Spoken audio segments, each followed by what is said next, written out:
Welcome to The Verdict. Kent Meyers and Mick Cornett joining you again.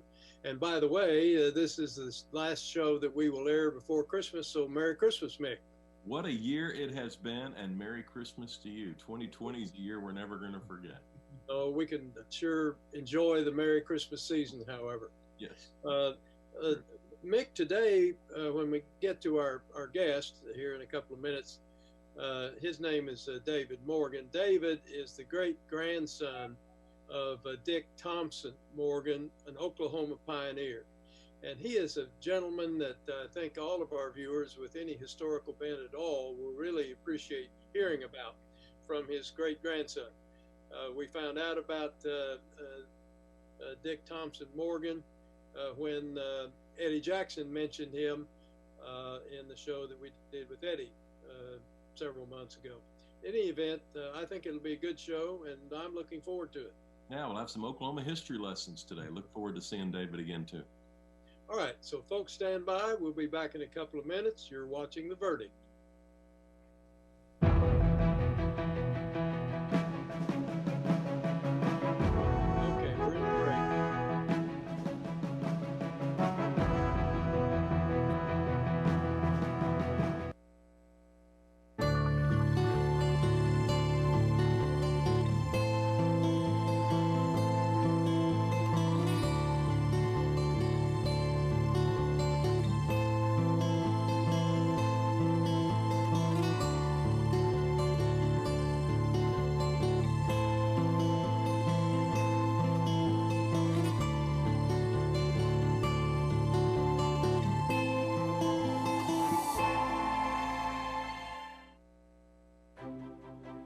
During my time as Assistant Secretary of the U.S. Department of the Interior, I witnessed a fundamental transformation in the government-to-government relationship between tribes and the United States.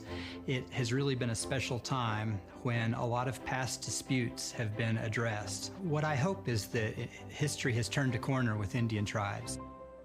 My name's Kevin Washburn, and I'm a professor of law at the University of New Mexico School of Law, and I'm a Chickasaw. I always joke that I don't know why anybody's a tax lawyer, but I know why I'm an Indian law lawyer. The joy of my life is teaching students. It really is a lot of fun teaching young people, sending them out in the world to help take care of their communities. And that's what we try to do. And federal Indian law is a powerful force for that because the law often is on the tribe's side. My Chickasaw lineage comes from my mother's side of the family. She was a very strong, powerful woman. I know she had some rough times, but there's such a tremendous sense of pride now because we have really come a long way since those times. The Chickasaw Nation has always been about helping people to help themselves and help ensure that the community remains strong. And today, it's Chickasaws taking care of Chickasaws. I don't look like a Native American necessarily, but I am a full citizen of the Chickasaw Nation, and I'm very proud of that. The unconquered and unconquerable Chickasaw Nation is part of my bloodstream. See more stories about the Chickasaw people at profilesofA.nation.com. One of the best kept secrets about the post 9/11 GI Bill benefit is that it can be used at a trade school or a technical school, and it doesn't have to be used at a university or college. These are benefits that the veterans have earned through their service, and they should take advantage of it. Veterans really need to understand that there are many resources offered by the Oklahoma Department of Veteran Affairs. They're there to help you find the right school for you, the school that will help you and your family make great steps into your future.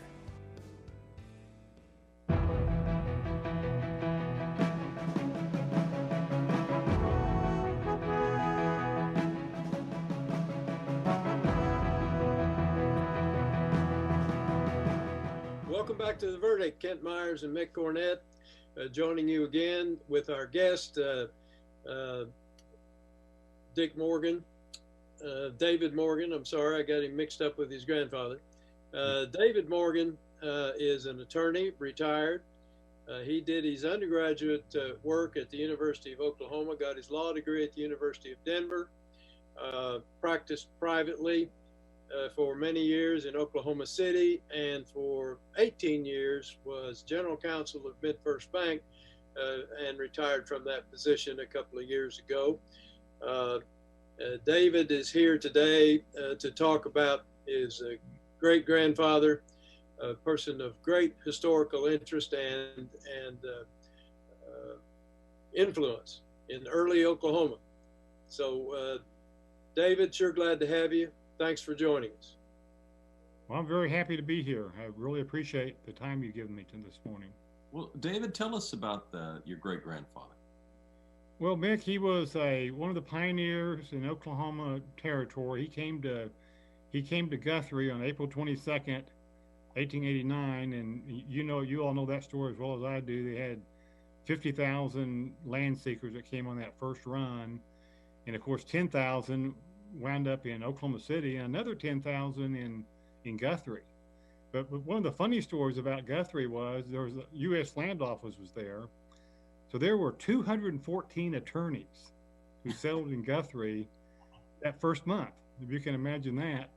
And of course that always brings up trouble when you have that many attorneys around. But they were all there kind of to help the homesteaders. And Dick Morgan was one of these. He was a 35-year-old attorney had been the last 3.5 years in Garden City, Kansas, and become kind of a land attorney there. But he brought his family to Oklahoma, and Mick, over the next 15 years, he would represent more homesteaders than any other attorney in Oklahoma Territory. And wow. then of course, after statehood, he would then serve 6 terms in the U.S. Congress, and he was the first full-term congressman to represent Oklahoma City. I don't know if you knew that as mayor or not. He was the first full term. There was a short term of Congress, people who were elected right at statehood, and they served about a year, but the first 2-year term was served by him, and starting in 1909. Mm-hmm. Well, let me ask you, how did you come to learn so much about your great-grandfather? I had a great-grandfather that, of course, I never did know and don't know a thing about. Sorry to admit. How did you come to acquire this information? Well, this is really the fun part of the story for me, because almost everything that I know comes directly from my great-grandfather or great-grandmother of what they saved. And I really think they saved it for a reason, to pass it down to somebody like me, 2 or 3 generations later, who would take an interest in this. But starting before 1850, we have family Bibles, diaries, trip journals, speeches, family photos. But when they got married, when my great-grandparents got married in 1878, I think it was, my great-grandmother just saved a whole lot of stuff. And this is really meaningful because you kind of know what was interesting to them because of what they saved. And she actually kept these items 25 years after his death in 1920. And then when she died in late 1944, my grandfather, who was an attorney here in Oklahoma City, took this stuff and asked the University of Oklahoma if they'd want to keep it and archive it. And they did, and of course, the Western History Collection. But today is actually, these documents are mostly in the old law barn, Kent, down on Manette Hall on the North Oval. There's a Carl Albert Congressional Research Center. And if you or your listeners haven't gone to that, it's an amazing little office they have down there where they promote congressional people who have been in Congress from Oklahoma or have Oklahoma connections. So that's where most of it is. But again, the really fun part of this is it's stuff that they wanted us to have and wanted us to see. You said it showed what they were interested in. Give me an example. Well, like one example was, of all the issues that came up, one of the issues that came up obviously was statehood in Oklahoma. Do you have you had 2 territories sitting here, an Oklahoma territory and an Indian territory. The people here really wanted to have 2 states, as you know. In Congress, the Republicans in Congress just didn't want to have 2 potentially Democratic states that might bring in 4 U.S. senators from the Democratic Party. So they Teddy Roosevelt kind of forced the 2 territories to come together and form 1 state. The Democrats kind of took over the state at that time, and they wrote a constitution that most of us would agree was not the prototype constitution. And just in length and everything, it's a lot of things about it. And my great-grandfather was very opposed to it. And we know he campaigned against it. But what he left us was, he left us with a 42-page handwritten speech that he went all over the state and campaigned against the Oklahoma Constitution.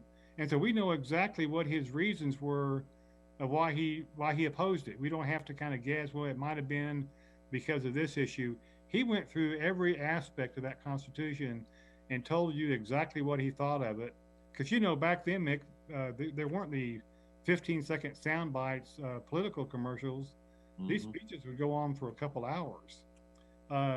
When he would give, you know, anybody can read congressional record speeches, and those are all very interesting.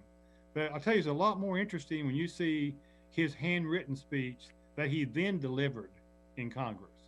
And one of the things he's credited with was he introduced and gave the first speech on the floor for the Federal Trade Commission in 1912. Well, that's a pretty big deal.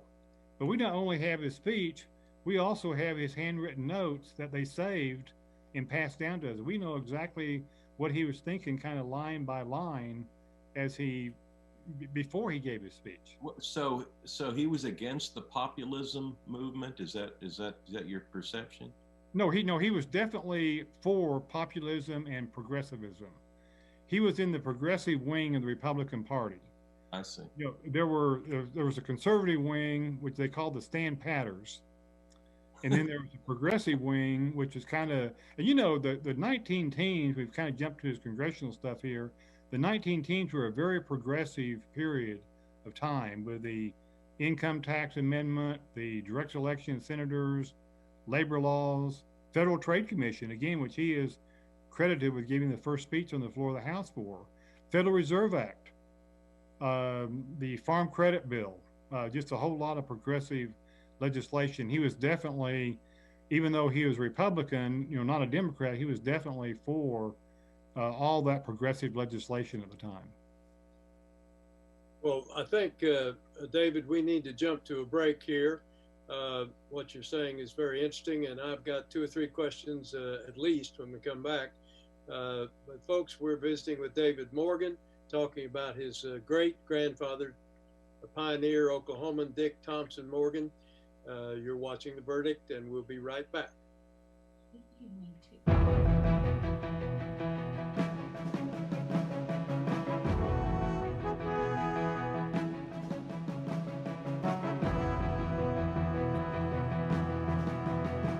OU Law has a history and heritage that are unparalleled. At the University of Oklahoma College of Law, we empower our students to pursue the career of their dreams. We have the highest U.S. News ranking ever achieved by an Oklahoma law school. We are the first law school in the country to launch a college-wide digital initiative. And this year, our competition teams rank number 2 in the nation. OU Law, generations of excellence, limitless possibilities. The good life comes naturally to Tulsa, where nature's beauty is matched with an eye for aesthetics. A legacy of neighborhoods graced with lawns and landscaping and handsome homes. A place that seems to have patented an ideal lifestyle. Bank First is loyal to the quality of life Tulsa assures its citizens, to the priority placed on education, culture, and growth. Loyal to builders who transform raw land into residential charm. Developers who see opportunity and add vitality to Tulsa's economy. Bank First serves both enterprise and private lives that need a loyal partner. It's how we help nurture this city's very good life. Bank First. Loyal to Oklahoma. Loyal to you.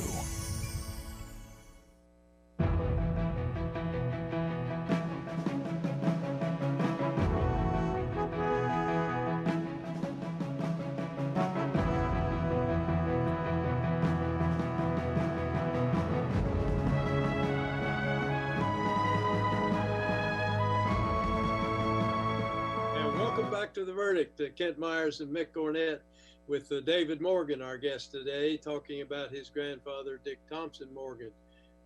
Mick, where would you like to go from here? Well, let's leave that in David's hands. David, where would you like to go with this story? Well, one thing I'd like to talk about a little bit is about kind of what traits I saw in him through all these items that I read and all the speeches and so forth about his lifetime. So that's probably what I'd like to say. The traits that kind of jumped out to me when I read about his life were the fact that he was a very hard worker. He was a very natural leader, and he was very passionate about his beliefs. There's a really interesting story that kind of goes back to his childhood, at least interesting and kind of funny to me. You know, he was a pre-Civil War baby. He was born in 1853. He was from a family in Indiana. They were a Republican family. They were very pro-union, very anti-slavery, and they were very pro-Abraham Lincoln at the time of the war. Dick was only about 7 or 8 years old when the war started. Now, he had older brothers and cousins who he would go and watch them train before they'd go to fight. But he really wanted to do something to help the Union cause. You could tell that he knew what was happening back then. He knew about the slavery issues and things like that. So he finally decided, he noticed that there was a home guard troops that stayed home to kind of guard the home front, that every few weeks would kind of march through this little village in Prairie Creek, Indiana. And he finally thought, you know, he said, if I can teach myself to play the drums, they might let me march alongside them where the drummers are. So he taught himself to play the tenor drums. And then the next time the troops came in, he talked his way in to marching along with the troops, not just beside him, he actually marched out in front of them. So, and he tells this story. This is the first story he tells in his memoir 60 years later. So you can just kind of envision this little 7, 8-year-old boy who sees himself leading these troops to battle and and saving the Union. So, and that's kind of what his life was. Is always, kind of the hard work, the dedication, the passion. When he came to Oklahoma, he wanted to be the best. He wanted to be the best homestead attorney. And the first thing he did is he wrote a book about homestead law. Now listen to this. This book is called Morgan's Manual on U.S. Homestead Law. It had 5 editions and sold over 20,000 copies during the 1890s. And as you know, title to your homestead land was very important in Oklahoma. About half the land was in title dispute. Mick, you know the story of the first mayor of Oklahoma City, William Couch, was murdered. Yeah. A year after the run over a homestead dispute. So it was very important you get your stuff done correctly. The other thing he did, it kind of shows hard work and dedication, he would move from place to place as different land openings came up. He started in Guthrie, moved to Perry, moved to El Reno. And Ken, you'll appreciate this, in 1902, he had 12 branch offices in Oklahoma. So he could make sure he was there where the people were, always across the street from the U.S. Land Office. In Guthrie, his office was right across the street from that U.S. Land Office. Same in Perry. In El Reno, he rented office space to the U.S. Land Office. So he was actually in their building because he wanted to be the person who the homesteaders kind of first thought of. The other thing that I would like to say, and unless you have another question right now, Mick, is you all did have Eddie Jackson on about a month ago. And Eddie and I got together several times, and we've become very good friends, I think very close, because his story about the Black Statehood movement parallels in time the time we're talking about with Dick Morgan. This is the same time period. And of course, at that time, most of the African Americans were in the Republican Party. And one story that Eddie told was about his hero, Ed McCabe, having an interview with President Harrison to be territorial governor. Dick Morgan also interviewed with President Harrison to be territorial governor.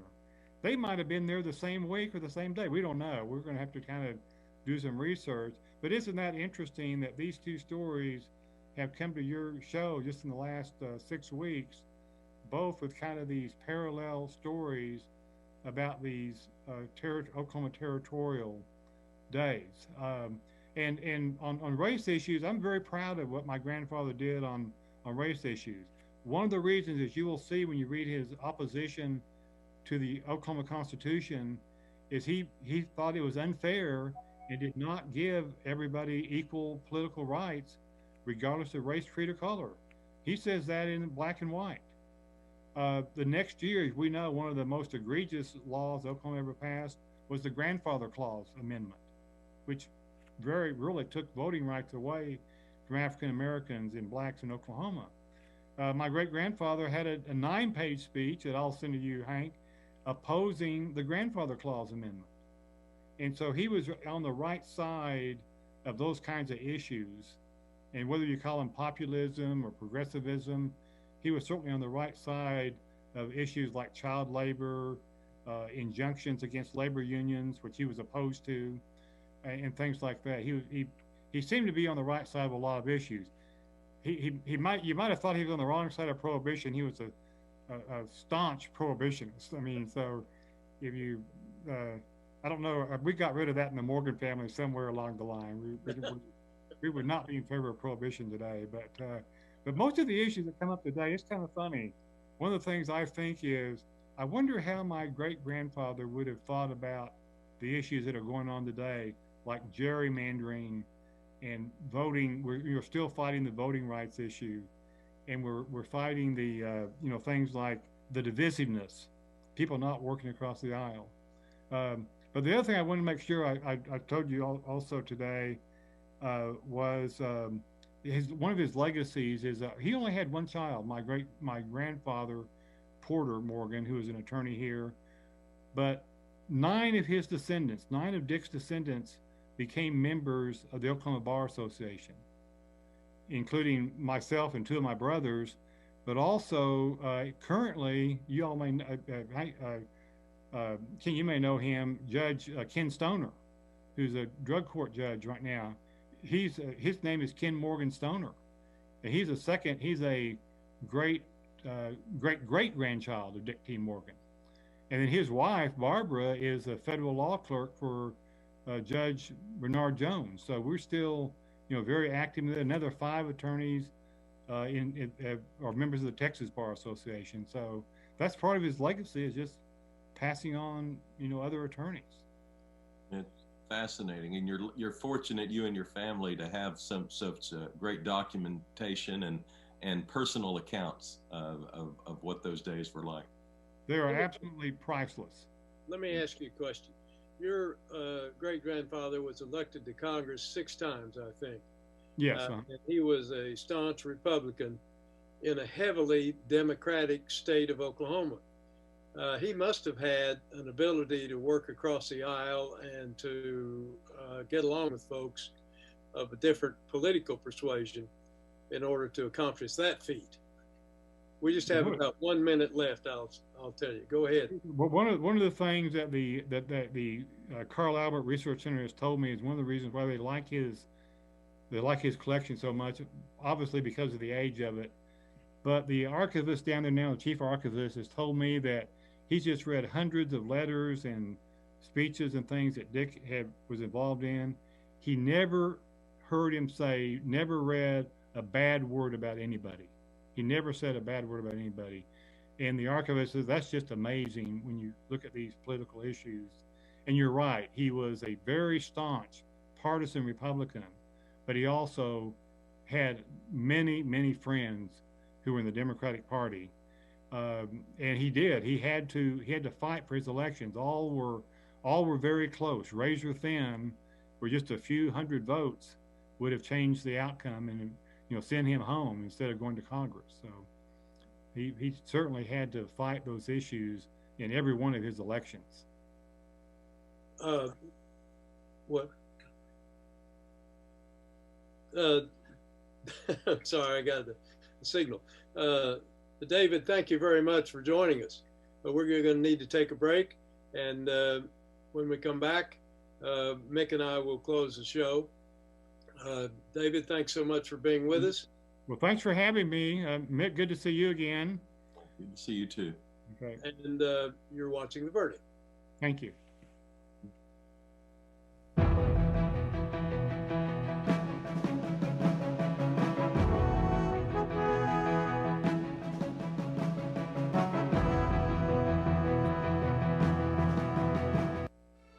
It used to be okay in teachers' lounges. It used to be okay in maternity wards. It was okay in sporting arenas, college campuses, and office spaces. But now that we understand the deadly dangers of secondhand smoke, that's not okay anymore. So why is it okay that thousands of employees are exposed to it every day at work? Bottom line, it's not okay. Let's protect hardworking Oklahomans. Join the fight at stopswithme.com.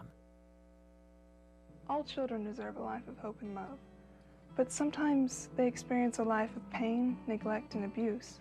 When that happens, each child deserves all the quality assistance and representation that can be offered in our legal system. For more information, call 23-CHILD. Oklahoma Lawyers for Children, helping to bring hope and love back to the lives of abused children. You will always be Mom and Dad. I think for us, once we got started and we began to see the tremendous need just within our state, it really was just a calling for us. The blessings far outweigh any obstacles that we've faced. You will always be Mom and Dad to me. The Journal-Record is pleased to be a sponsor of The Verdict. The Journal-Record, since 1903, the best source of Oklahoma business news and legal information.